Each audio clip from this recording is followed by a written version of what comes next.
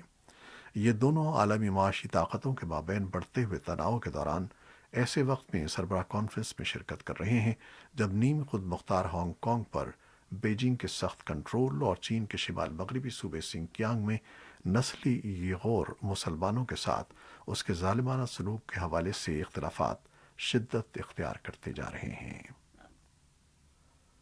امریکہ میں ایک بڑے احتجاج کی وجہ بننے والے جارج فلائیڈ کیس کا بالآخر فیصلہ آ گیا ہے۔ جیوری نے منگل کو ریاست منیسوٹا کے شہر بینیاپولس کے سابق پولیس اہلکار ڈیرک شاوین کو سیاہ فام شخص جارج فلائیڈ کے قتل کا ذمہ دار قرار دیا ہے۔ منگل کو جیوری کے فیصلے کے بعد امریکہ سمیت کئی نامور عالمی شخصیات نے اپنے رد عمل کا اظہار کیا ہے، جبکہ بعض نے کیس کے فیصلے کو اہم سنگ میل قرار دیا ہے۔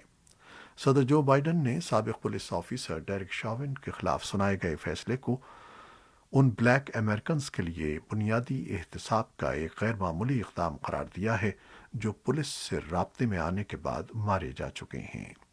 جیوری کے فیصلہ آنے کے چند گھنٹے بعد صدر بائیڈن نے قوم سے خطاب کیا اور جارج فلائیڈ کی موت کو دن دہاڑے قتل سے تعبیر کیا اور کہا کہ یہ امریکہ میں انصاف کی جانب ایک بہت بڑا قدم ہے۔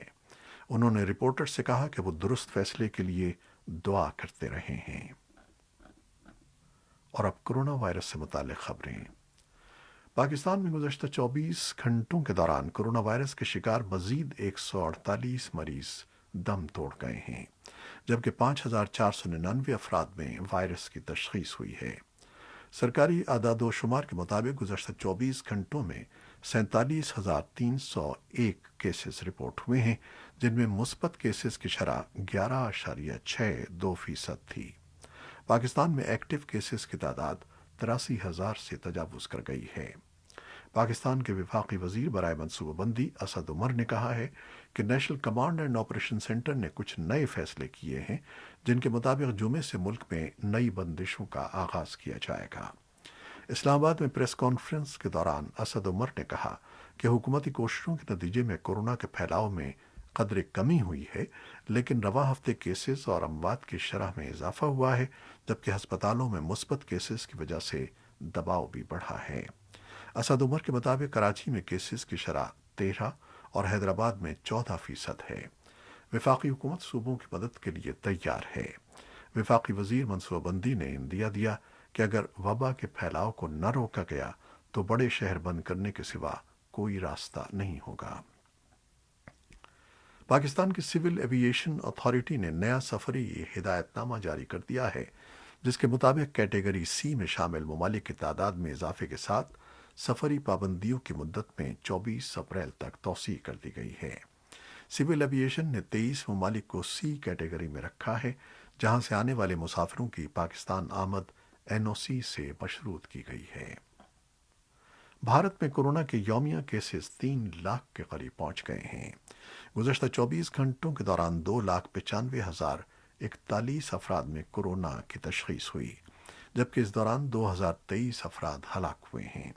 ادھر مہاراشٹر کے شہر ناسک میں ایک ہسپتال کے باہر ایک آکسیجن ٹینکر کے لیک ہو جانے کی وجہ سے 22 مریضوں کی موت ہو گئی۔ بھارت میں حزب اختلاف کی جماعت انڈین نیشنل کانگریس کے رہنما راہل گاندھی بھی کورونا وائرس کا شکار ہو گئے ہیں۔ راہل گاندھی نے منگل کو اپنے ٹویٹر پیغام میں بتایا کہ کورونا کی بعض علامات کے بعد انہوں نے کورونا ٹیسٹ کرایا جو مثبت آیا ہے۔ راہل گاندھی کا کہنا تھا کہ گزشتہ چند روز کے دوران جو بھی ان سے رابطے میں رہا ہے وہ احتیاطی تدابیر اختیار کرے۔ بھارت میں کورونا وائرس کی دوسری لہر میں شدت آ رہی ہے اور منگل کو مزید 2.5 لاکھ سے زائد کیس رپورٹ ہوئے ہیں۔ راہل گاندھی نے وائرس کے پھیلاؤ کے پیش نظر مغربی بنگال کی اپنی تمام ریلیاں بھی منسوخ کر دی ہیں۔ مغربی بنگال کی وزیر اعلیٰ ممتا بنرجی نے بھی کلکتہ میں مزید ریلیاں نہ کرنے کا اعلان کیا تھا۔ صحافیوں کی عالمی تنظیم کمیٹی ٹو پروٹیکٹ جرنلسٹس اور پاکستان میں صحافیوں کی نمائندہ تنظیم فیڈرل یونین آف جرنلسٹس نے پاکستان کے وفاقی دارالحکومت اسلام آباد میں صحافی ابصار عالم پر ہونے والی فائرنگ کے واقعے کی شدید مذمت کرتے ہوئے